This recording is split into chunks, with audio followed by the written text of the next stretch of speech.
What's up, everybody? It's Jake Ross with Better Homes and Gardens Real Estate, Elliott Coastal Living. And in this video, I'm going to be breaking down some market data for single-family homes in Myrtle Beach versus single-family homes in North Myrtle Beach. How did the two different areas compare? Which market is performing better? Where are the respective markets heading? These are all things I'm going to be breaking down in this video. But before I do that, I wanted to let you all know that I have started a neighborhood tour series. So I have a few videos already posted on my channel for some Myrtle Beach neighborhoods. I have one video posted for a couple neighborhoods in North Myrtle Beach. And I'm going to continue to post those, a couple of those weekly, so that you all can kind of get an insider's view of what the various neighborhoods throughout the Myrtle Beach area look like, so that if you are deciding to move here, you can make informed decisions about whether moving to the Myrtle Beach area is right for you. Now let's get started with this video though. Okay, so for Myrtle Beach and North Myrtle Beach, I took the last 3 months of market data, January, February, March. And you may be wondering, why did I choose that particular time range, the last 3 months? Well, with interest rates have changed over the past year, anything really longer than 3 months might not necessarily be representative of today's market conditions. Anything shorter than 3 months, and I just don't think you have enough data to really draw conclusions from. So that's why I chose 3 months. Now the categories we're going to be looking into today are median sales price, new listings, homes for sale, month supply, percent of list price, price per square foot, days on market, and pending sales. And I'm going to be breaking down not only what the numbers say for each of these categories, but the importance of each of these categories when gauging the relative health of the market. And I do want to point out one disclaimer with these numbers. This is across the board for North Myrtle Beach and Myrtle Beach for single family homes, and may vary. These numbers are obviously going to change depending on specific communities. So if you were buying or selling in one of these communities, you would obviously want to run these same figures for your respective community that you're planning on buying or selling in. But this kind of gives you an idea of across the board what the market's looking like for single family homes. So let's get started. The median sales price for a single family home in Myrtle Beach in the month of January was $410,059. That number went up to $425,000 in February, and it came back down slightly to $419,888 in March. So the pricing has been pretty consistent, and there is a reason for that, in my opinion, when I'll get to that in a second. Now, new listings, this is an important gauge of how much new listings are being added to replace the existing flow of inventory. Typically, the more new listings that are being added to the market means more supply, which tends to drive prices down. If there's not a lot of listings, it can be very challenging for prices to drop just because there's not enough inventory, which, as well as total homes for sale. So this just gives you an idea of how many homes are currently for sale on the market across the board. And again, you like to keep enough inventory to keep a steady supply. So in the month of January, there were 884 homes for sale, single family homes in Myrtle Beach. There were 833 in February, so some of that inventory got wiped out. That number dropped to 782 in March. Month supply, that relates to the next couple, or the last two categories we covered. But basically, the month supply tells you if the current rate of buyer activity stays the same, how many months would it take for the inventory to sell out that's on the market. And this is a number that I think really needs to be paid attention to, because a lot of people are like, well, why haven't prices dropped? Activity has slowed down a bit. Activity has slowed down a bit, that is true in relation to the past couple of years, but prices cannot drop unless there is enough inventory to drive prices down. Basic supply and demand right there. The demand right now is still in relation to the supply exceeding. So we see typically for this market, just to put it in historical context, month supply, it is around 6. So at the rate of buyer activity, it would take 6 months to run out of homes. So right now in January, 3.1, 3.0, and 2.8. So again, that is about half of the typical month supply of a traditional market here in the Myrtle Beach area, just to put it in perspective how low the inventory is right now. So if you are looking to sell with these numbers in mind, that might be a figure you definitely want to keep an eye on if you're looking to maximize your home value. Percent of list price, this is a good gauge of how competitive of the market you're in. And typically, if homes are selling for less than asking price, then it's not as competitive a market. If things are selling at or above asking price, I can tell you over the last couple years, up until the interest rate hike, almost everything in this market was selling at or above asking price.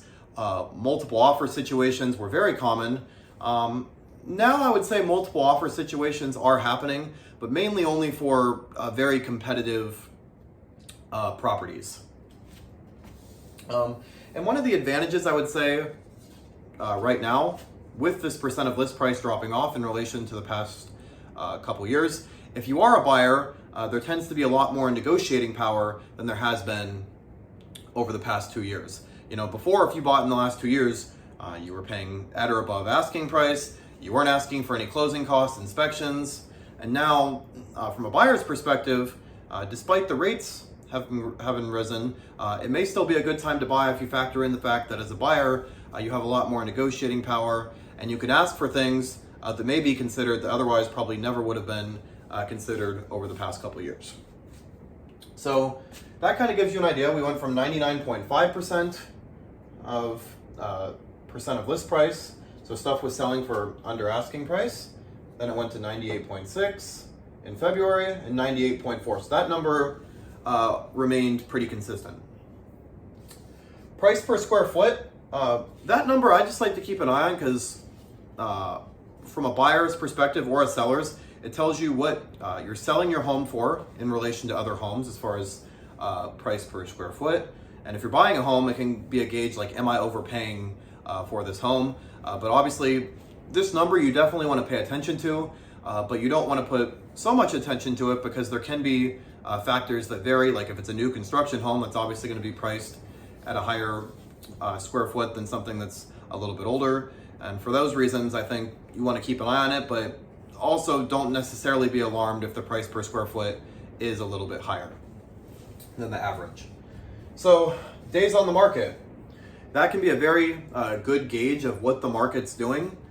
If homes are sitting longer, that's a sign typically that we're shifting towards a buyer's market. If the days on the market is going down, then obviously that's more of a seller's market. So what has the days for the market been doing in Myrtle Beach over the last 3 months for single family homes? Well, in January, listings were sitting on the market an average of 111 days.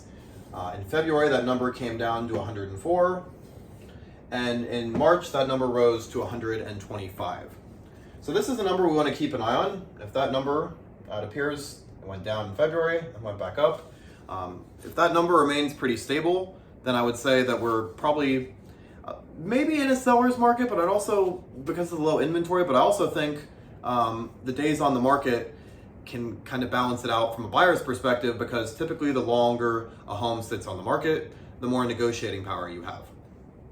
And one thing I do want to mention about all these numbers is that they all influence each other. So it's not just looking at one of these variables, it's looking at all of them and putting them into context with each other.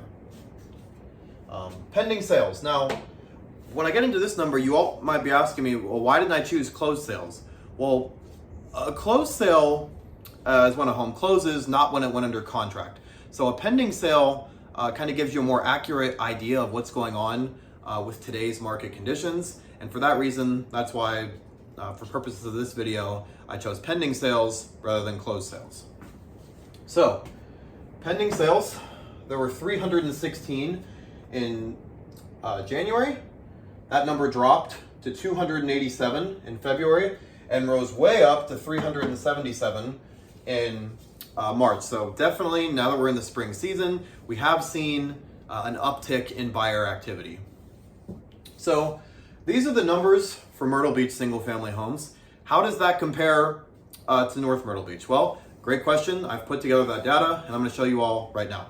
So, sales price, North Myrtle Beach, single family homes, $540,810. So obviously you can see North Myrtle Beach is quite a bit pricier than Myrtle Beach, just right off the bat there. That number in February went down to $535,000, so it dropped slightly. And then in March, prices came down even more to $510,171. So prices appear in North Myrtle Beach to be coming down at a faster rate than Myrtle Beach. And I'll explain why I believe that is in a minute. Now, new listings. Again, we want to keep an eye on, is there enough new listings being added to the market to replace the existing level of inventory? So in January in North Myrtle Beach, there were 49 new listings for single family homes. There were only 38 in February, and in March, 72. So typically that's to be expected. People typically don't like to sell in the winter as much, and there's a lot more real estate activity in the spring and the summer. So it appears more listings are being added to the market now that we're in March. Very similar to what we saw in Myrtle Beach. Now, total homes for sale. Again, we want to see what the total levels of inventory is looking like. There were 153 total homes for sale in North Myrtle Beach in January, 140 in February, and 149 in March. So that kind of gives you an idea. That number has remained pretty consistent, so I wouldn't say want to read too much into that number. Now, month supply. Again, month supply, we want to keep track of that number.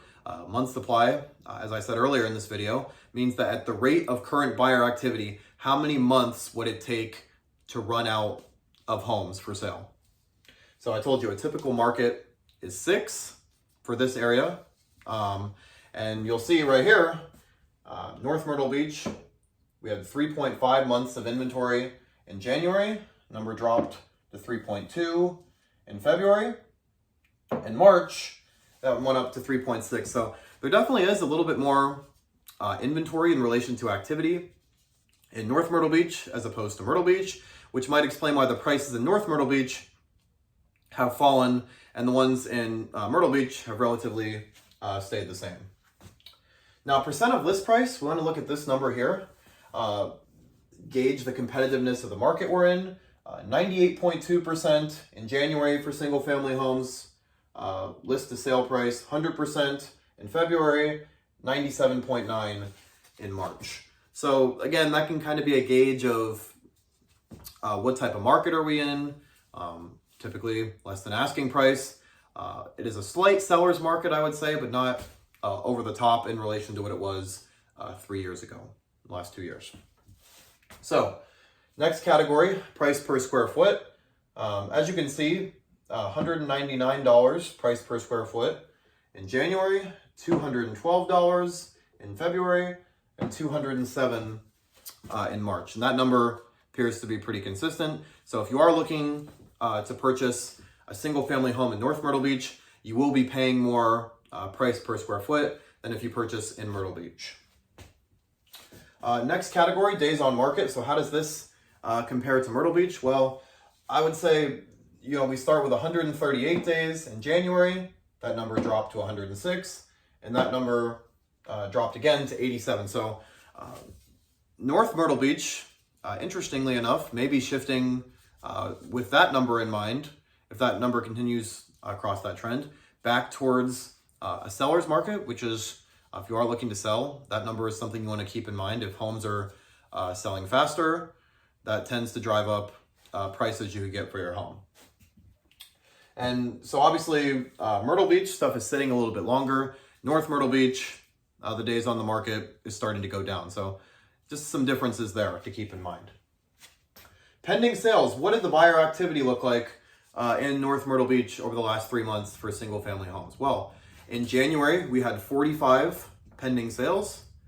February, that number rose to 46, so basically the same. And in March, it was 47. So pretty consistent, steady flow of pending sales. What we're going to want to look out for over the next 3 months or so, we're going to want to see, are the pending sales, does that level of activity in Myrtle Beach and North Myrtle Beach, does that stay pretty consistent? Are we able to keep up the month's supply? That's a number I would say is most important, because that number I think most influences over any other variable what prices do. The higher that number of months supply of inventory can get, then I believe prices will start to slowly drop. But until that happens, I would say for those of you waiting on prices to come down, I think it's going to be very difficult for prices to come down without more inventory being added to the market. And then hopefully, as we progress throughout the year, rates will continue to go down, which will get buyers back in the market. So I hope you all enjoyed this video. As I said at the beginning, I am going to be continuing to add neighborhood tours to my channel, just to give you all an idea of what the various neighborhoods look like throughout the area. I know when I first moved here, it was a huge challenge not having that insider knowledge of what the neighborhoods look like. So for those of you who are considering moving to the Myrtle Beach area, I hope that my videos kind of give you an insider scoop, if you will, of what the various communities look like, what the market's doing. And if there's ever any market updates you'd like cities or communities done, please let me know in the comments below. And the same goes for neighborhood tours as well. I'm always happy to do any neighborhood tour of any areas you all request. And a special offer here, I actually have, before we wrap this up, a free home buying guide.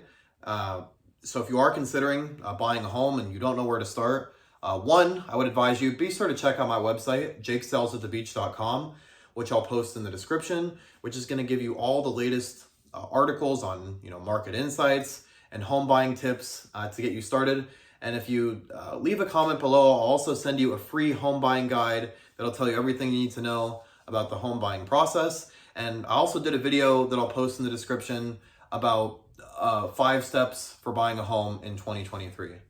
Well, that's it for this video, guys. I really appreciate you taking the time to watch this. And if you could do me a huge favor helping me grow this channel, if you could like this video and subscribe to my channel, it'll really help me grow this channel and get the word out of why Myrtle Beach is such a great place to live. Well, thank you so much for watching, everybody, and until next time.